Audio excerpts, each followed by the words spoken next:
In this video, we are going to learn how to use the grouping in the OTBI. So let me click the springboard and let me go to the catalog page. So I'm going to go to tools and then reports and analytics. And here let me go to the browse catalog page. Right now, let's create an analysis so that we can use this grouping feature.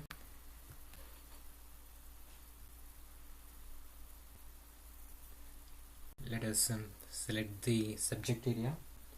I'm going to use here the subject area, which is nothing but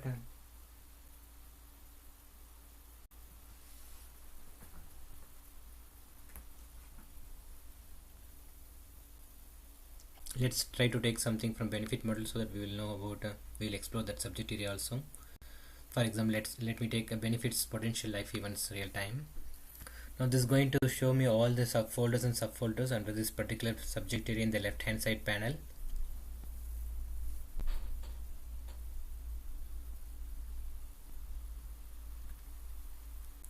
If you come down, you can see a folder by name time. I'm going to expand this one.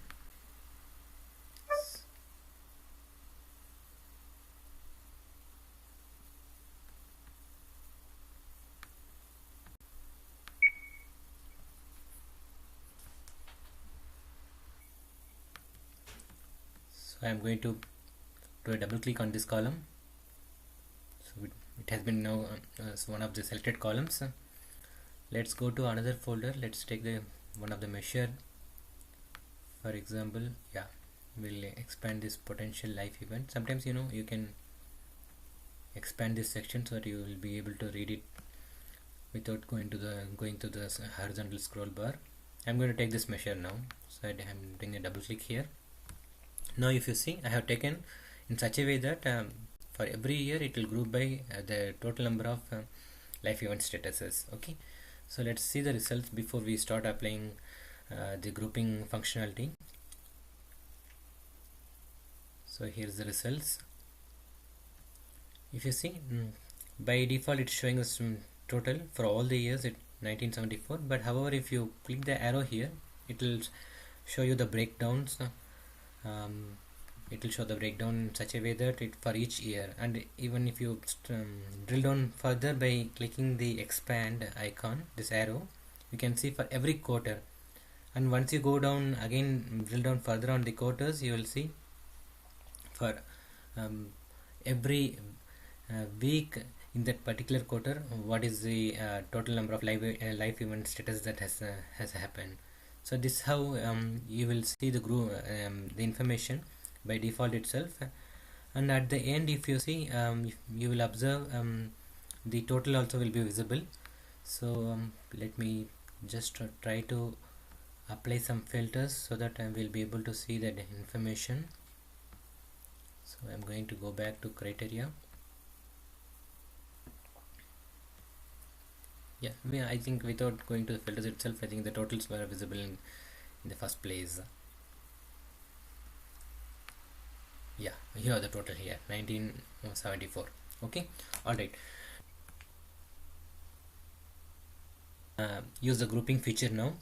So there are multiple ways of doing the grouping feature, but here we are going to simply do a total for the current as well as the past 4 years.